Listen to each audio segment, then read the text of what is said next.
Hey guys, my name is Heather Lindsey. And my name is Cornelius Lindsey. And I'm so excited that you landed on Life with the Lindseys. This is so exciting. This gives us an opportunity to share our life with yours. Yes, we're going to be talking about everything from entrepreneurship to ministry to your purpose to why you are here, family, parenting, relationships, marriage, sex, you name it. We are talking about it. So thank you so much for joining us today with Life with the Lindseys. Enjoy it. What's up? Are you dropping another beat that I don't know? You can never, ever. Wait, is that Ever. Is that Dr. Dre? Ever. No, Eminem? baby. No, that's not Eminem. Who is it? Get on my level. Just get on my level. Baby, that's Lil Jon, baby. I thought it was Outkast. That was going to be my next. Oh my gosh. Oh my gosh. No, that ain't Outkast, baby. That's Lil Jon. Yeah, I went back to all the songs I used to listen to back in like 2000. That ain't it. 2002. That ain't it. Hey, everybody. My name is Heather. I just want to welcome you guys back to Life with the Lindseys. What up, Cornelius? I'm so excited. Welcome. What are we talking about, baby? I think we're talking about trusting God. I think that's what you said. Trusting, how to trust is, man, it's crazy out there in the world right now. Everybody crazy. Everything going on, man. You got the flu killing people. You got coronavirus. People don't even want to go buy Corona beer no more. People ain't trying to buy Corona. Who drinks Corona beer? People Wait, drink. Do you drink? You don't drink beer. I don't. I don't drink Corona. Nobody drinks Corona. I mean, I don't drink Corona, but people scared of going to get Corona beer, and then you got fear of ISIS and other stuff, and then you got travel bans and North Korea shooting stuff in the air, and then in the U.S. you got presidential politics. Some people afraid of Bernie Sanders. Some people have been afraid of Donald Trump. Man, everybody just afraid. People just scared. The Lord showed me that's a spirit of fear that is literally trying to distract us. And it's so important that we stay focused. Like, yeah, granted, wash your hands. Do what you know to do, with the virus. The virus is very real. The coronavirus is very real, and people have passed away. But I believe more people passed away with the flu, the general flu for the year. But still, even so, I don't think that we should walk around in fear of those things. Yes, prepare. But I don't think we should be consumed by the fear of the cares of this world. Man, I mean, look, you're going to die. That's how I look at it. You're going to die, man. People like, you going to get on the airplane. Man, I got so many plane rides to take in the next couple of weeks. I'm going to be right on that plane. It's like at the end of the day, you can't allow for the things that's going on around you to stop you. And you can't be succumbed by fear. Man, we turned on the news the other night. I was like, doggone, is there anybody left in Atlanta? I mean, it was like new tonight at 10.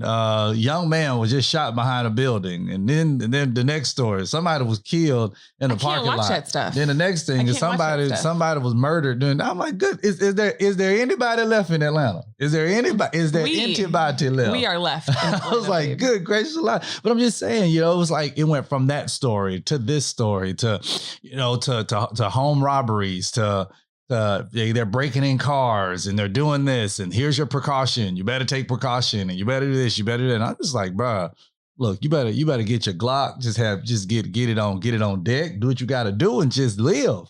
Yeah, live, I will shoot and I will kill you. Live, baby. It's hey, come on my property. You got to do. You will die.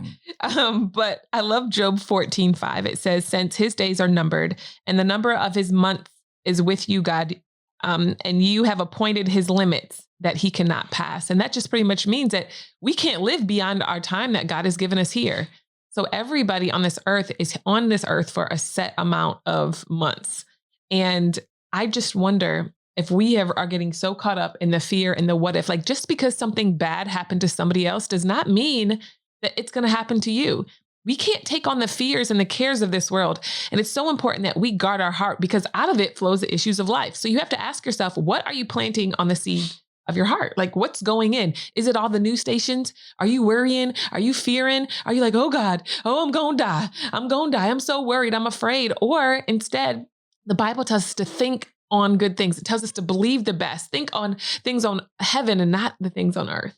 Yeah, I mean, funny thing, I was walking in the mall the other day, and you don't want to be thinking about that kind of stuff. But Yeah. shoot, I was walking by somebody and they coughed.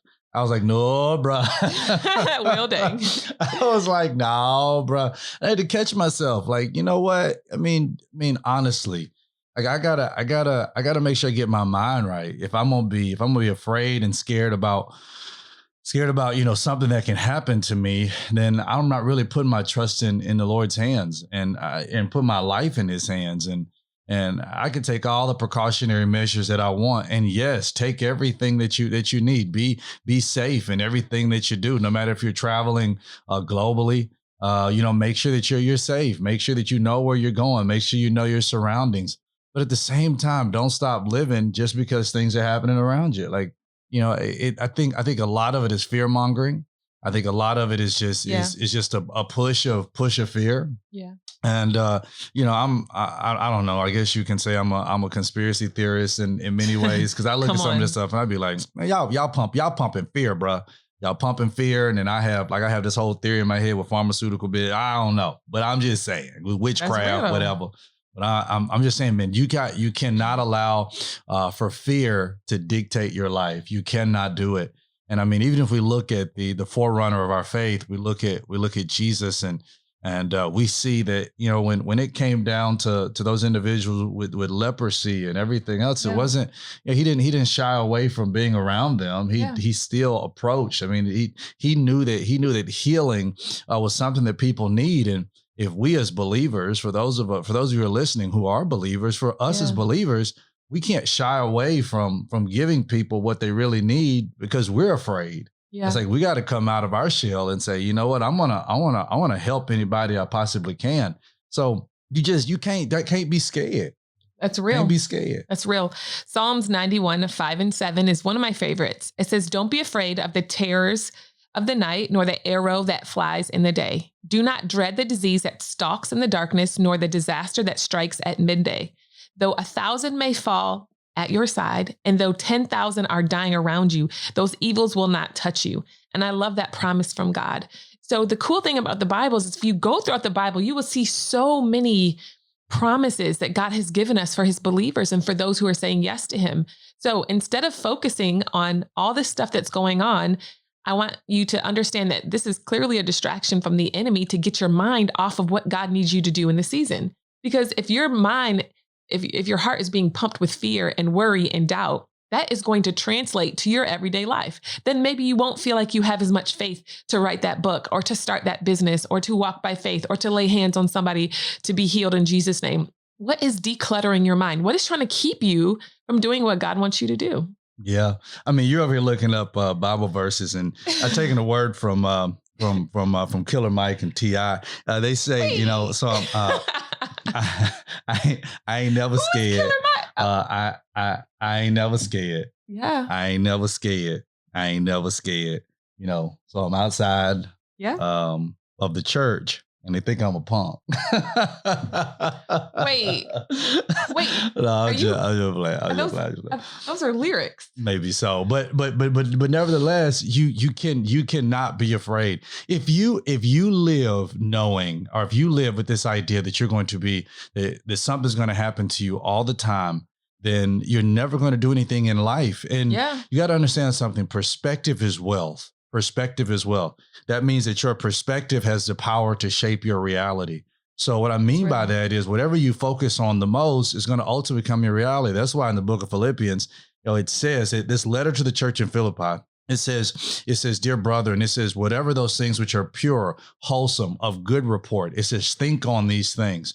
Why? Because when you have that perspective and you're meditating on those things which are good, which are lovely and of good report, you're thinking of those things which are heavenly, then what happens is now it becomes your reality. If your perspective is all about what's going to happen to me and I'm so afraid and I don't know what's going to happen, I don't know what's going to happen, then your reality is going to be focused on that. It's just like those individuals who, they find themselves in precarious situations because they're like, God is mad at me. or people who say, I didn't tithe last week, so God is mad at me. That means the devourer is not rebuked. And, they go through that whole thing. And then because they have this perspective, now when their tire blows out, they're like, oh my goodness, my tire blew out. Yeah. God must be mad at me. And God's like, I'm not mad at you. There's a nail in your tire. You ran over a nail. Or you know what? You ain't got the doggone thing checked in 12 years. And it balled it out and it blew out, because that's what tires do when you run them to the ground.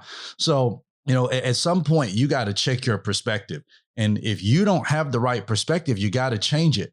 Because that perspective is helping to shape and helping to mold your reality. And when you get afraid, like when you sit down and when you get into fear and all that kind of stuff, you got to shape it. You got to say, you know what? I ain't never scared. I ain't never scared. So I'm outside of the church and they think I'm a punk. So I go to my, I felt something in that moment. I did. I felt something in that moment, but you got to, I'm serious. You got to change your perspective. And if it, and here's the other thing. I think one of the main solutions in fear is laughter. Yeah. And people are so scared, they ain't laughing. Yeah. Laugh, look in the mirror at yourself, laugh. I just think back in my life. I remember I was a senior in college. I had just graduated from Michigan State University. Go green, go white. Oh, Lord. And I remember the Lord telling me to move to New York City. So I packed up a cargo van, and one of my friends worked at Enterprise. So I used his discount because I couldn't afford the full cargo van cost. And we packed up our van and I drove to New York City with my sister and her friend. And I remember just thinking like, wow, I'm going to walk in my purpose when I get to New York City. I'm so excited about what God's going to do. And it was an opportunity for me to walk by faith and truly trust God on another level. And I believe that God allows for us to get into situations in our life where we learn to trust him like never before. So what are you facing right now in your everyday life? For me, it was moving to New York City, not having a job, but I knew God sent me there. So I go there and I look around me and I have a lot of reasons to fear. One, because I moved to the hood. I'd never lived in the hood before. I'm a country girl. And I went from like country to like dorm rooms. I'm at Michigan State. And then I get to New York and I'm living in the straight hood. Like I've never lived where there was like mice and like rats and like cockroaches in my apartment. Like I was shook. I was confused. It was a beautiful apartment. It was just in the hood. And then I remember being confused by seeing the shoes on the, what are those things called? The light pole? I was like, I said, why would anybody throw their shoes up there? And they said it's because people got killed on that block. And I was like, wait, what? So I didn't know. And I remember That's why they do that? Yeah. I didn't know that. I remember taking a picture of our cockroach and sending it to my best friend and saying, what is this? It's in my room. I never saw a cockroach. I mean, I guess we don't have those like that in Michigan. I don't know. I didn't see them growing up. But nonetheless, it was just, I had every reason to fear. I looked around me. I had no friends, no job, barely any money. And I remember that God used that season to develop me and to prepare me so I could learn to trust him like never before. And I believe God allows for us to go into what seems like a wilderness season, right? And while we're in the wilderness season, we have all these fears around us, but you have an opportunity to grow and develop and change in the midst of that. Or you could sit back and just let all the fears, all the doubts, all these things attack you and take you out.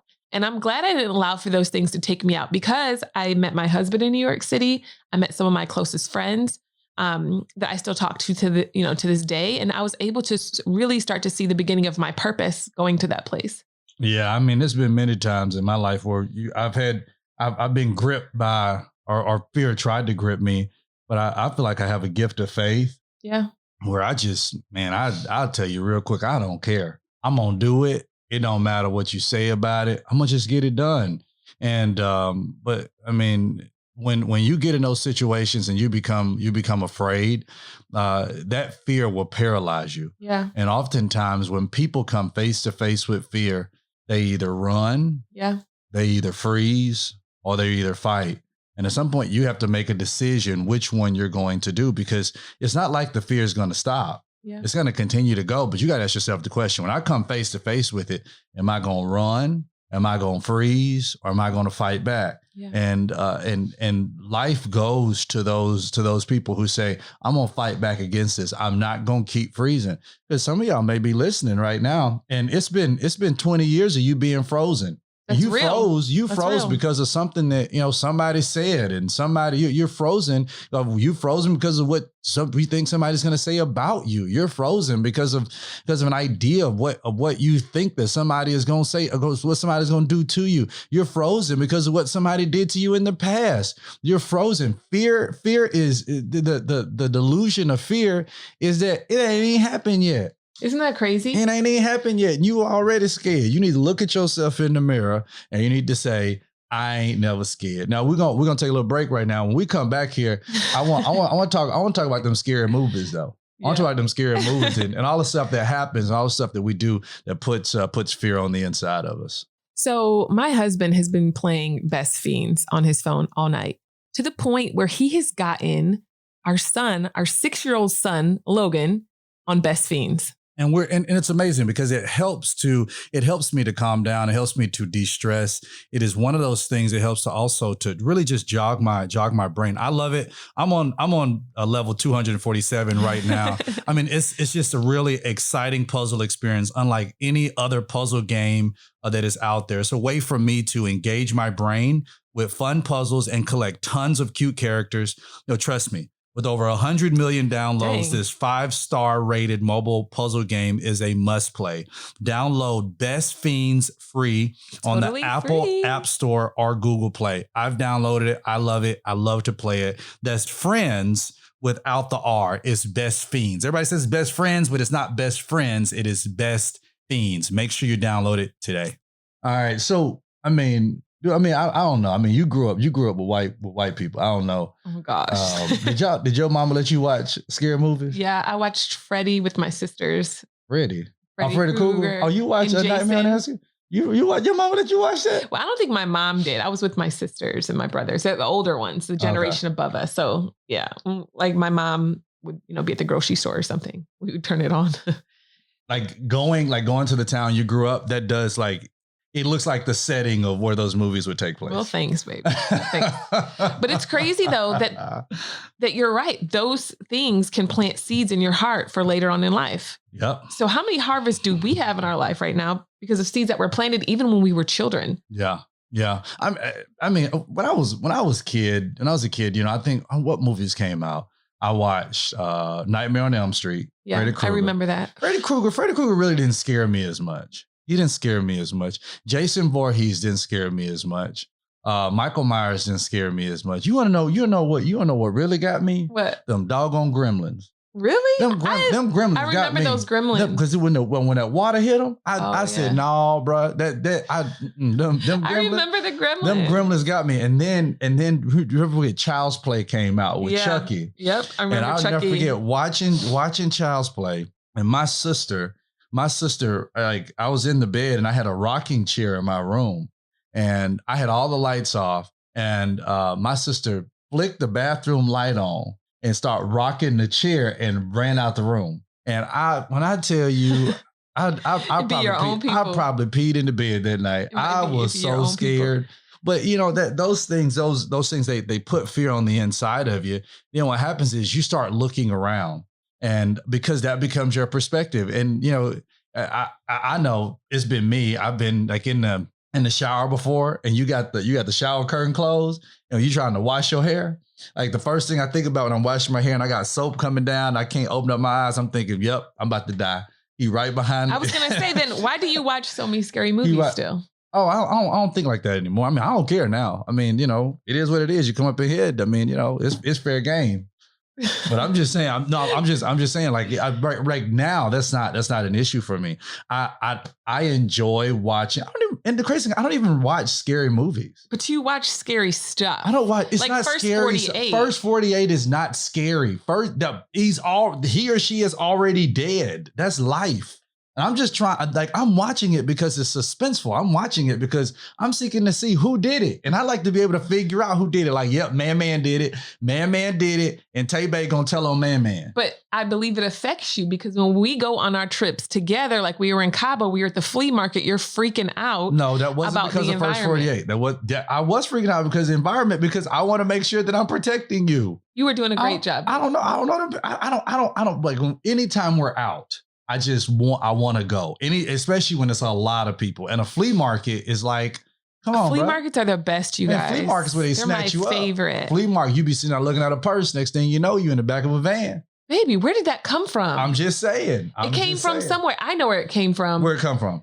That movie. What movie? State your claim. State your claim. Go It was on, based in Mexico. State your claim. You know what it is. What? What you talking about? Starts with a C. What's his name? I don't know. You know what I'm I talking don't know what about. you're talking about. I don't know what you're talking about. All I know is You know what I'm talking about. is that, you know, you know, like you learn some stuff. You take precautionary measures, like even when we go out to eat. I cannot eat with my back to the door. I got to see where the entrance is. When I walk into a place, I got to know all my exit points. I love your protection. I got to know all my exit points. I guess I just look at it I got to look at everybody's face. I got to look at everybody's face, look at everybody's eyes. And if somebody look crazy, we leaving. Time to go. Time to go. I'm not playing no games with nobody. I gots to go. Yeah. I love you. I love you. I'll pray for you after the fact, but I gots to go. Yeah. That's just how it is. So you believe that movies can plant, like scary movies can plant. Here you go. Here you go. So you trying to back me up in a corner. Hold on. You trying to back me up in a corner. Do you also believe music can plant a bad seed? You trying to back me up in a corner. That's what you're trying to do. What you trying to do? I'm just asking a question. You just asking the question. I'm just asking the question. Do you think that music can plant bad seeds inside? I mean, you know what? Anything that you take in anything you take in is a seed. And if that seed is watered, that seed is gone. Ain't nobody studying you.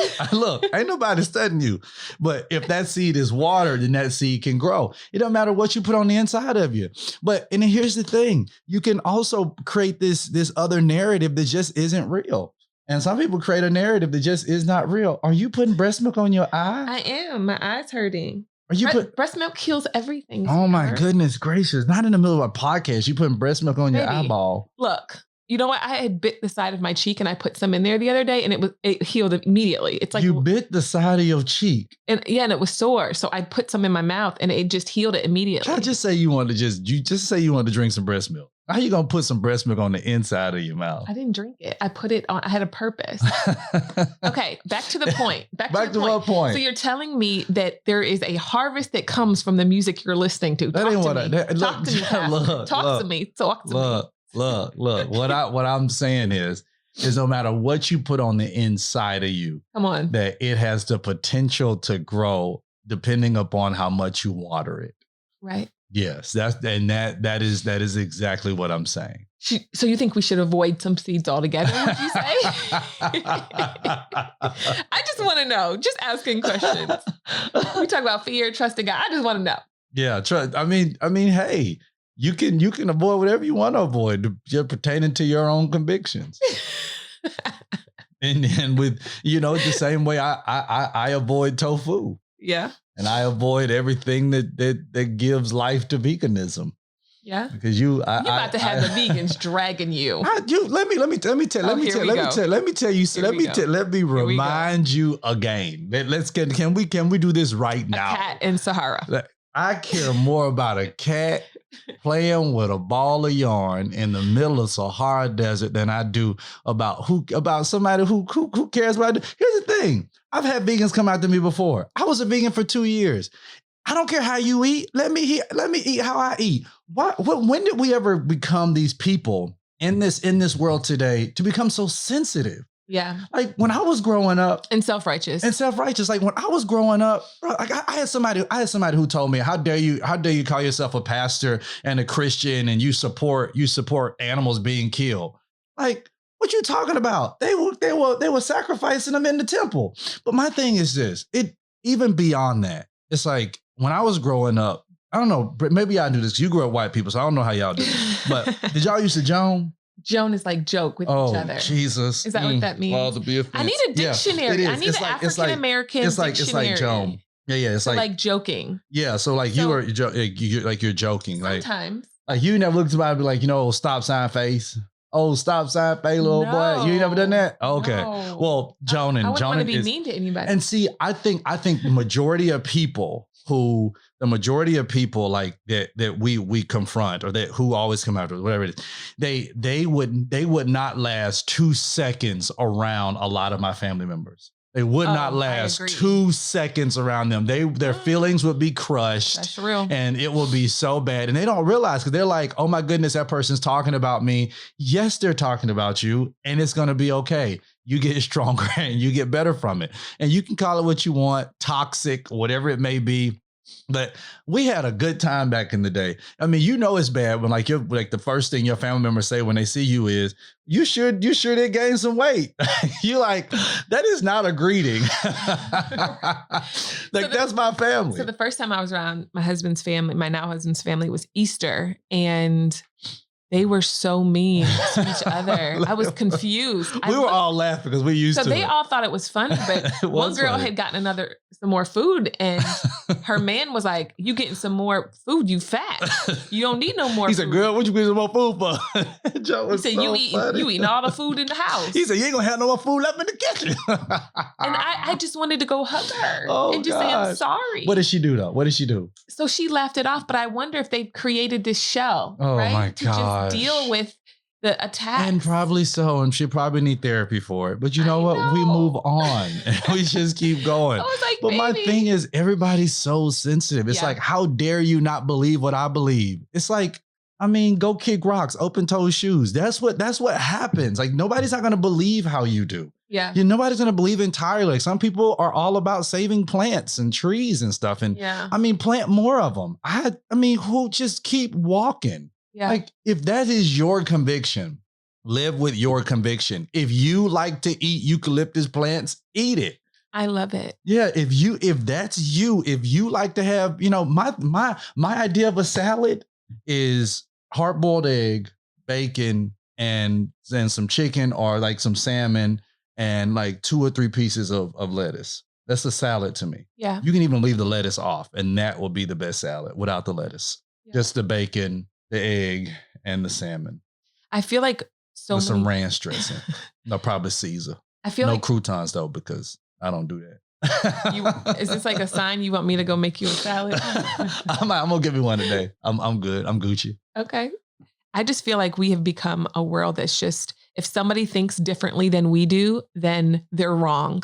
And we need to let them know that they're wrong. But I want us to take a little break, and I want us to come back and talk about what it means to like be paralyzed by fear. We're talking about fear this episode, and I think it's so important that we recognize that we can worry less if we have the right life insurance. We never know when our last day is going to be on this earth. Policy Genius makes finding the right life insurance a breeze. In minutes, you can compare quotes from the top insurers to find your best price. You could save $1,500 or more by using Policy Genius to compare life insurance policies. So if you haven't found a play-by-play breakdown of your future inside of this crystal ball or this cookie, that's okay. Be prepared for anything with life insurance. In just a few minutes, you can find your best price, and you can apply today at policygenius.com. Again, that's policygenius.com. Policy Genius will always get the future wrong, but it's better to get life insurance right. Go to policygenius.com today. All right. And we're back, and we're talking about what it means to be paralyzed by fear. I've met people, babe, that are like, Heather, God's given me this idea. God's given me this curriculum. God's given us this idea to do a marriage retreat. God's given us all this stuff, but they're paralyzed. They're afraid to step out on faith. They're afraid about what other people think about them. And so I feel like a couple things are going on. First, you obviously don't trust God, because if you did, you would step out on faith, right? Mm-hmm. But instead, that fear is paralyzing you. And we know that's a spirit of fear from 1 Timothy, because God has not given us a spirit of fear, but of power and of love and of a sound mind. So I wonder, how many things are you not accomplishing because you are paralyzed by fear? Yeah. Yeah. I mean, most people I know paralyzed by it. They just don't want to do nothing. I mean, just don't do anything. And fear makes a terrible guide. Yeah. It makes a terrible guide, and it makes a horrible friend. And people don't understand that. And I know some people who they try to let fear be a motivator, but I believe fear is a terrible motivator. Yeah. I believe if you want a better motivator, you need to have faith, because faith pushes you where you need to be. But the great thing about faith is that it reminds you that you're not alone, because faith isn't in your own power. Faith is in the power of God, that you know that God is with you. But man, I never, people ask us all the time, how did you how did y'all write your books? How did you do all that kind of stuff? And were you ever afraid of this and afraid of that? We it's an old saying that says, feel the fear and do it anyway. Yeah. It's at some point, you got to just go for the gusto. And there's even some things in my life right now that, it's been on me. Like, you know what? I need to overcome. I got to conquer this fear. Like, I don't have a fear of spiders or anything. Like, I don't have a fear of snakes and, people. But I ain't got a fear of them. I just don't like them. I'm talking about snakes to people. I'm talking about that they get it if you don't. Praise the Lord. But I've like heights, I hate heights. You do. We were in Bali. First, real quick, your voice changed into like this deep preacher voice. I got real comfortable. And I feel I'm getting real country. Yeah, you got real country. I got real comfortable. So, I ain't been to the gym yet, so.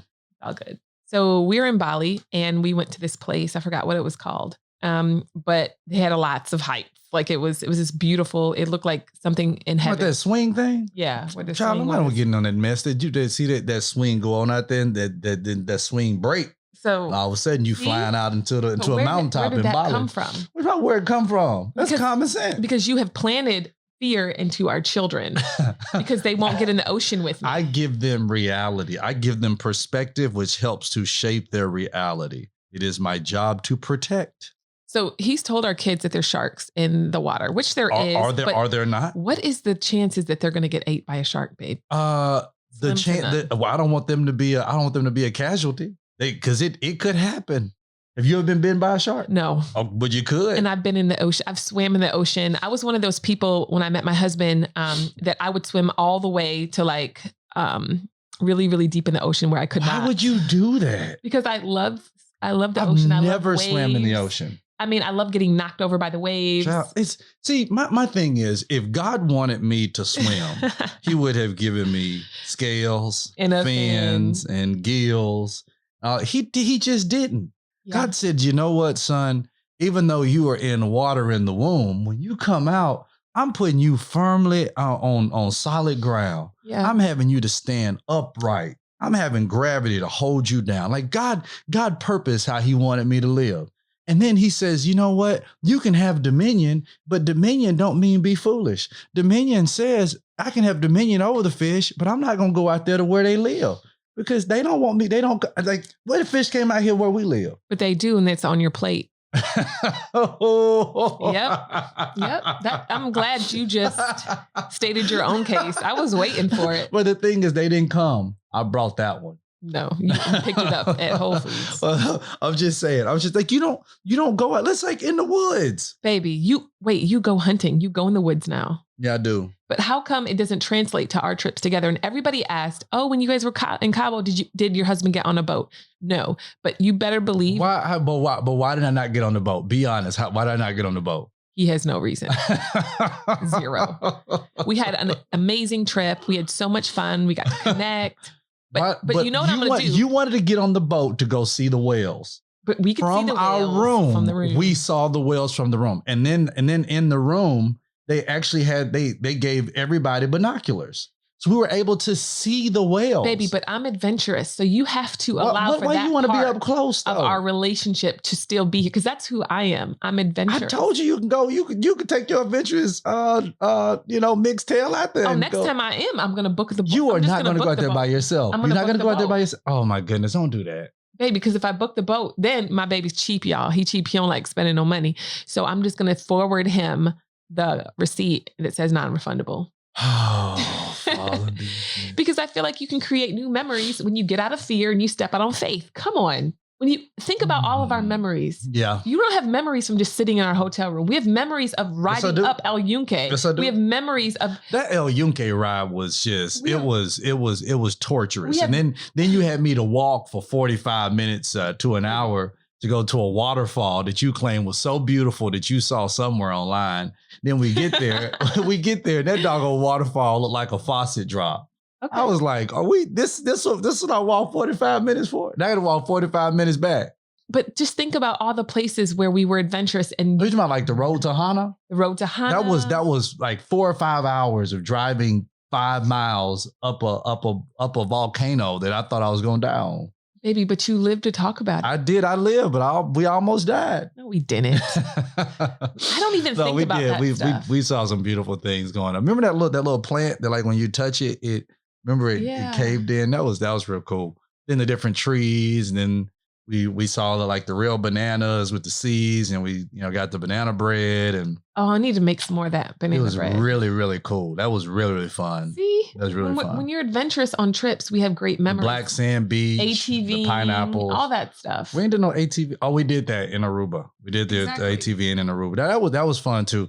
But then you went and you jumped in that natural pond. I wasn't doing all that now. I jumped in, and I still have a scar on. I slipped on the rock. See, that's exactly why I don't get in that stuff. I don't get anywhere. No, I should have been more careful. No. If I had my husband holding my hand as I was stepping down the rocks, I would have been okay. I told you, don't get in that thing. I said, don't get in there. You turn, baby, but I can see all the way down to the bottom. You know what? See, fish evolve too. Fish learn to adapt, and whatever's in there, if it got teeth, it could learn to adapt to just, blending in or something. It could have been a chameleon. Find that spirit of fear in the name of Jesus. Here we go, talking about fear, and I'm talking about all this stuff. Look, you're afraid of.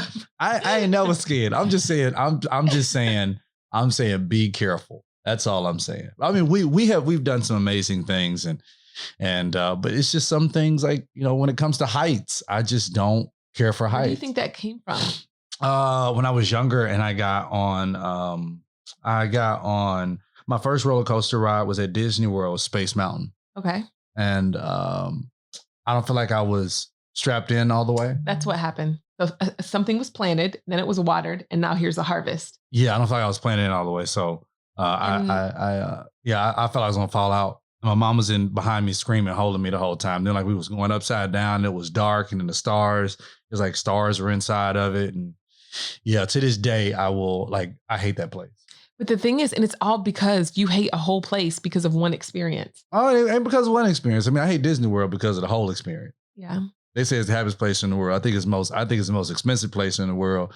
And tickets just went up $200. I just don't understand it. You walk inside to buy a hamburger for $14 that you could have got down the street. I just don't understand it. And then you don't like water because you almost drowned. I did. I almost drowned. I was with a youth mass choir, and the guys thought it'd be fun to push me over into the water. I was younger. They thought it'd be fun to push me in the water into, I think it was 8 inches or 10 inches, something like that. And I was in the water. Feet. And I was splashing around in the water, and then somebody had to pull me out, but they left me down there, and I was like, I'm literally gonna die. And you know something? It's crazy. Remember in Orlando with Logan? Because Logan, our kids know how to swim. Preach. Go ahead. And I already know what you got to say. Logan wanted to go on, our oldest kid. He wanted to go on the, what is that thing called? It's the lazy river. Lazy river. But that was a strong lazy river. Well, we were on the lazy river, and Logan looked over at me. He said, "Dad, this is boring." And I'm like, "Bruh, don't do this. Don't do this." And he's like, I'm like, "Logan, let's just enjoy life. Let's just go. We're going slow." And he's like, "Dad, there's another one. It's called the Raging River." I'm like, doggone. So we get up, we go over to the Raging River, and I knew it was going to be a problem when the man said to me, "You're going to need a life vest." So I said, "Okay, I'll put on a life vest." And the only one he had available was his XXX life vest. That was the only one he had. So I put that one on. Logan puts his on. He says, he's like, tubes aren't allowed in here or whatever it was. And I'm like, okay, all right. So perfect. So all I'm thinking about is I'm the father. I got to protect my son. Logan goes and just jumps in the water. So he's like a swimmer. So guys. Logan just goes. The water takes him immediately. So I'm like, "Logan." So I jump in thinking Logan's in trouble. Logan's not. He clearly has it all in control. And here I am bobbing under the water.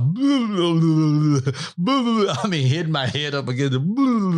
Oh, I wish I could have been here to laugh. And all of a sudden, all I hear is, "Dad. Dad." I was like, Logan, where you at? Logan, the water's hitting me upside the face. Logan, where you at? He said, Logan's like, Dad, just stand up. Oh my gosh. Oh my God. I felt so crazy. I was like, okay. I finally stood up because it was like 3 feet. And he was standing up and he's like, Dad, what is wrong with you? He was like, Dad, just stand up. It was like 3 feet, but I was like, okay. All right. Then we had so one of our family friends came over and I was like, all right, let's tag out. You take over. You watch Logan. I'm going to go get me a drink or something. I gave him my life vest and I was done. Logan I was said, done. I almost drowned in 3 feet of water. Mom, Dad almost drowned again. It was so funny because I was bobbing. I was like, Logan, I'm going to get you. Logan, I got you. Logan said, Dad, just stand up. But isn't that a whole sermon though? Oh like, my gosh. Fears are trying to keep us down when we need to just stand up. Yeah. It's something so simple. Just get out of yourself, right? Yeah. Just do it. Just stand up. Yeah. Just decide to walk by faith. Decide to start that business. Decide to do that thing that God is telling you to do. And if you feel like you've missed God, then guess what? He'll find you and it'll be a learning experience and then you'll keep rocking out. But don't allow the water, the fears, or whatever else is trying to keep you back from doing what God wants you to do. Absolutely. You can't allow that mess to bother you. But I think for many times, I think it takes it takes some time. And it takes some time to get over that stuff. And we could talk about that right after this. I'm so excited because this week I'm getting a brand new HelloFresh box. And I love it because it saves me time. All of the meals are under 30 minutes. I love that it's sustainable, which means I'm not wasting a bunch of food, babe. Because back in the day, we would just waste all those fruits and vegetables and meat that's in there. And I also love that it's flexible. I can add extra meals or lunches to my weekly order on a regular basis. It's something that we've been using for years and I swear by it. You can go right now to HelloFresh.com/LWL10 and use code LWL10 for 10 free meals, including free shipping. Again, that is HelloFresh.com/LWL10 and use code LWL10 for 10 free meals, including free shipping. I mean, this is America's #1 meal kit, guys. It is America's best value meal kit. And the great thing is you get the most meal for all your moolah. Again, go to HelloFresh.com/LWL10. Use code LWL10 for 10 free meals plus free shipping. But it takes some time to get over that mess. It takes some time to get over all those fears. It does. You got any? Is there? Because you like heights, you like adventure, you like water. I do. I like adventure. What do you? Do you have anything you like? Man, I'm scared. I'm adventurous, so not really. I'm not saying that I'm, totally fearless. I wouldn't jump out of no plane. So I wanted to jump out of a plane. Remember when I met you? I told you I was going to jump out of a plane, but you told me not until I give you babies. Yep, you give me some kids first. Then now we have the babies, and you're saying I ain't gonna be no single dad. There you go. There you go. Let's get these babies out the way first. But then when we get older, you're gonna say you ain't finna leave me here by myself. That's gonna be it too. That's gonna be it too. So I just don't understand. Why would you want to jump out of a perfectly good airplane? Unless you have to. I'm adventurous, baby. That stuff is fun to me. Like, I need to be able to have adventure. No. You know what I mean? No, I had one of my pastor friends. He texted me and he asked me if I wanted to go rock climbing. Go climb some rocks. I like rock climbing. I like to go climb those. See, that ain't. I ain't going rock climbing. I'm not going to do that. I'm not going to do that. Yeah. I guess some things I won't do, like I won't go to the middle of Alaska and do like ice fishing. Like that's not exciting. That actually sounds fun. That's not exciting to me. But I'm not like afraid of it. There's certain places I won't go. Like I love camping growing up. You get out there and you find a white bear. I mean, it's a bear out there. Go tear you apart. So I want us to do camping in our backyard with the kids. Heather, you already know. This summer, you're going to find me and the kids out in the tent. Y'all can be right on outside in their backyard. Just think about the memories that they're going to have from. Heather, there is nothing that is exciting about sleeping outside. I just don't understand why people do that. I'm just getting back into the mode of saying I want to go outside. And now you're saying I'm going to sleep outside when I have a perfectly good bed that I can go sleep in? I just think about the great memories I had growing up, sleeping in tents. I went to running camp and we had to pitch our own tent, and it was a week-long camp. And we ran about 30 miles a day. And then at night we would go back to our tents. And it was the most amazing experience. We had so much fun. You just learn to be one with nature. After a long run, you jump in the lake and go swimming. Oh. And you couldn't see at the bottom of the lake. Yeah, we're right now personally giving money to help people so that they don't have to sleep outside. I know, babe. So why would we help them to get into a house and we saying we have a house and we want to go sleep outside? That just don't make no sense to me. That's how I think that's how crazy the world is. The world's like, let's help the homeless. But then we got a whole group of people who are like, well, I want to go sleep outside. It's like, so we got to ask ourselves the question, who want to do what? Because I'm not, look, I will come outside. I'll hang with y'all for a little bit. I'm going to go back in now. Yeah, I want to like do a bonfire and just make a bonfire. Yeah, I want a whole experience. Like, could you imagine like you trying to do them s'mores and things too, all aren't you? of that. Oh stuff. my goodness gracious. That's just fun because I feel like it shapes their childhood, and I don't want them to walk around in fear. I don't want them to walk around in the fears that we had as children. I didn't have no fears. I would go outside. I just didn't sleep outside. Right. I didn't sleep outside. I have a great time outside. I used to go out and play b-ball. That's fun. Yeah, you take I took a piece of 2x4 and I made a makeshift handle on it at the end, and you know them big old carpenter bees. I used to hit them. Call it b-ball. That's fun. I mean, I was in Mississippi. Yeah, I mean, what else I was gonna do? I took a trampoline, and I had to just take the ring part because the bouncy part, it broke. I had a cousin who got on it. She started bouncing on it, went straight through it. Okay. So that part, it broke. But I used to like wrestle inside the ring and made like this scarecrow guy. Well, it was like a makeshift guy out of my grandfather's old clothes. I used to wrestle against the guy. I had fun outside. I had a good time. I just didn't sleep out there. That's fine, babe. But I just feel like our you got children mosquitoes. Like to. You got ants. Well, obviously it's wintertime, kind of winter springish, but I just feel like our children are inside more than I was as a child. Like, even though it's wintertime, I was outside playing every single day. See, that's what y'all do. So now when the kids want to go out, you grew up around white people though. Babe, right. So I feel like sometimes and we need to do one on parenting because we're so different. Like for me, the kids are like, I want to go outside and play. And I'm putting on all of their snow clothes to go out with them because it's cold. That's how you get pneumonia. Baby, it's not though. That's how you get pneumonia. Says the person who I'm like, babe, put Roman's coat on. And you're like, no, he don't need a coat. Because we're going straight to the car. We're not going outside. But what did he say the second the cold hit Roman? It's cold. Roman said, it's cold. I was like, hush, boy, you almost at the car. I mean, because my thing is like, you talk about pneumonia, but you don't wear a coat. Baby, but what I'm saying with that is like, so the distance from the door to the car is very short. And once you get to the car, you got to take the coat off of him. It just doesn't make sense. You got to take the coat off of him because the coat is too bulky. He can't have the coat on in the car seat. So it's just like, just bundle him up, hold him close, let your body heat, like warm him, and then just put him in the car seat. He doesn't need a coat. I'm just saying, does it make sense based on your last statement? Oh my gosh. But he's not, playing outside. He's going from one controlled area to the next. Crazy thing is, all the guys that are listening probably think that makes so much sense. It does make sense. All the women are like, no, put a blanket, put a hat, put a coat. He don't need all that stuff. He don't need no blanket and you gotta let him toughen up a little bit. So what I've learned is in marriage and parenting. This went from talking about fear to marriage and parenting. And we should do one next on parenting. What do you think? Yeah, rock out. I think it'll be good. I'm down for whatever. I'm down for the ride. I don't be knowing. Hey man, I think we should talk about that because we have totally different upbringings. We do. And it's funny because on the last podcast, people said your mom actually bought you what you stole. And I said, yes. Yeah.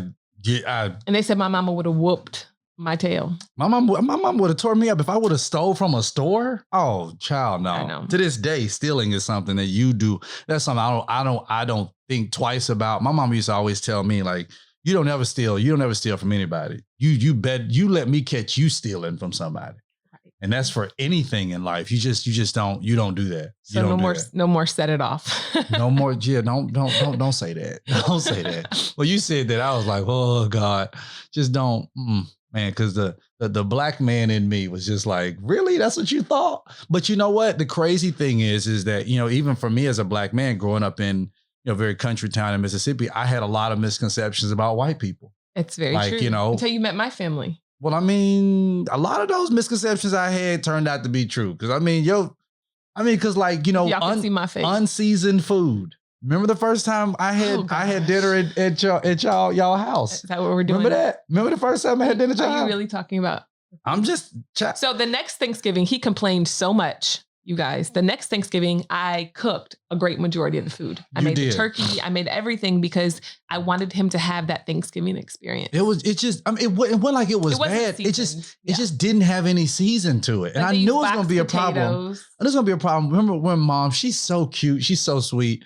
She's like, I put the turkey in the oven. The turkey's coming out. And I looked at the turkey and said, Mom, you put any season on it? She said, no, it's a turkey. It's already seasoned. And I was like, this ain't going to be good. No, you gotta brine this sucker. Remember we'd gone to my mom's house and it was like the day before Thanksgiving, or it was like... No, it was Thanksgiving. It was Thanksgiving. It's Thanksgiving morning. And you're like, Mama, where's the turkey? And you're like, oh no. And she went and pulled out the freezer. She put it out the freezer. She put it on the table. She like hit on the table. She was like, I forgot. She's like, oh, I'll take it out. I'll put it on now. Mama, this turkey won't be done until tomorrow. Okay.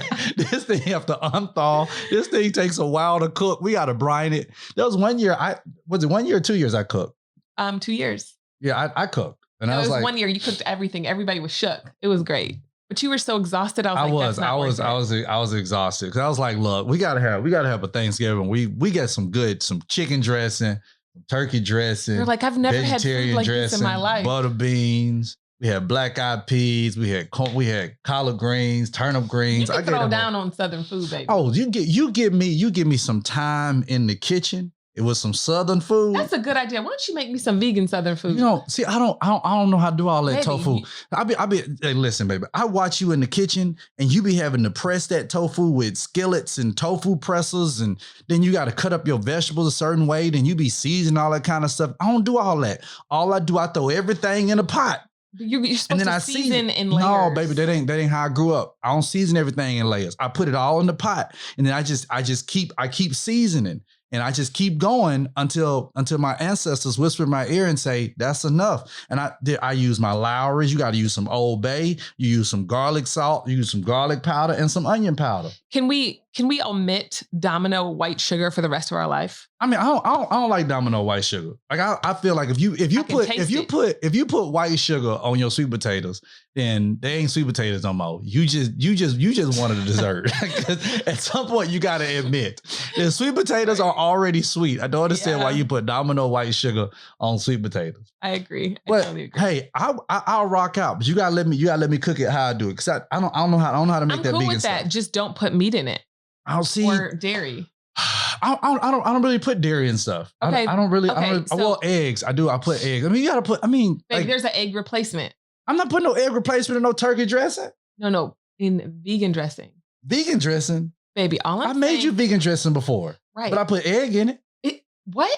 Oh, I didn't tell you that. No. How's I gonna make the dress? How's gonna make the cornbread? You can make the cornbread vegan.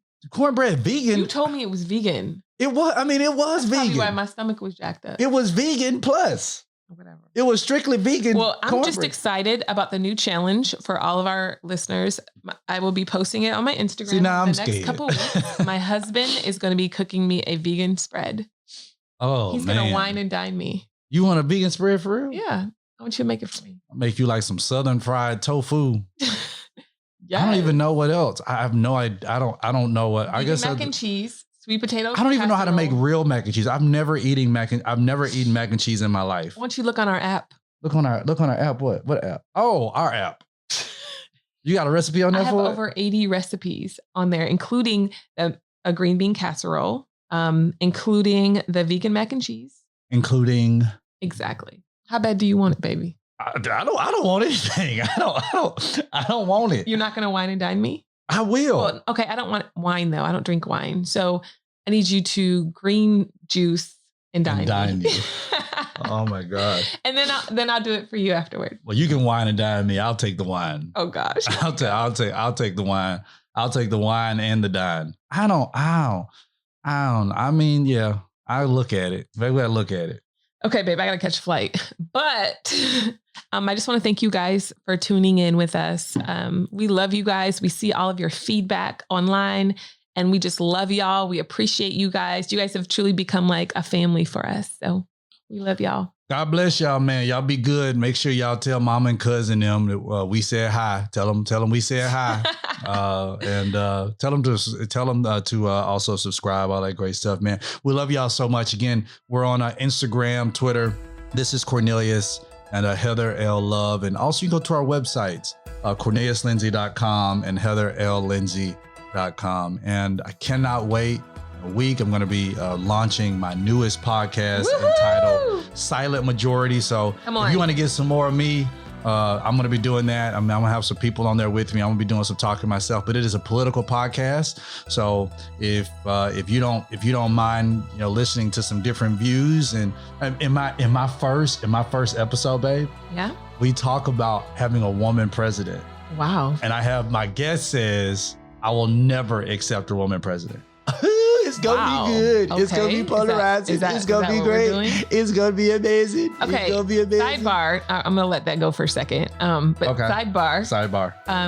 I think we need to do one because I'm not into politics. Okay. I never know I never know if I'm registered or not. I never know where you all the time. Thank you, babe. I never know where I need to go vote. And then they have voting like every 4 years, every 2 years, every year. Like I feel like you need a 1-on-1 or 101 for people like me that feel like, does my vote even matter? Well, the system is made up for that very reason in many ways, in which I believe. Like, even though we learn a great deal about it in school and government, the system is still made up so that people can remain ignorant, so they won't vote. Yeah. So you'll hear about candidates, and you may even hear about candidates who have a lot of support on social media, but you have to understand that majority of people who are on social media are not actually voting. You got people out there who either can't vote, who won't go vote, who won't stand in line to vote. So candidates really appeal to that. Candidates do wide appeal on commercials and hoping to get new voters. But in actuality, the amount of money and everything it takes to have new voters, same way in business, to have a new client, it costs money. It costs more money to bring on a new client than it is to just retain an old one. So candidates already know where the maps are drawn. They already know who votes. They already know who votes where. There's reason why we're voters. So we get voting material in the mail because they know. Yeah, that's true. We know what we're registered to vote. We know how we vote. So they know who to reach. And so, but we're talking about that on the silent majority. And can we also talk about like the popular vote versus like the electoral college? Right. That ain't gonna change anytime soon. And the reason being is because the idea is to make it fair. That's the point of it, is to make it fair, because if it was all the popular vote, then you would have places like California, Texas, Alaska, places like that are pretty much, I see. Choosing the president. True.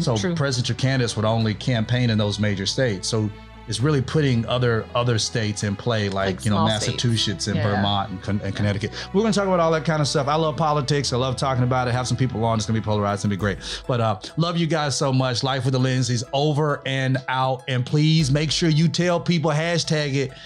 I ain't never scared. All right, y'all. Bye.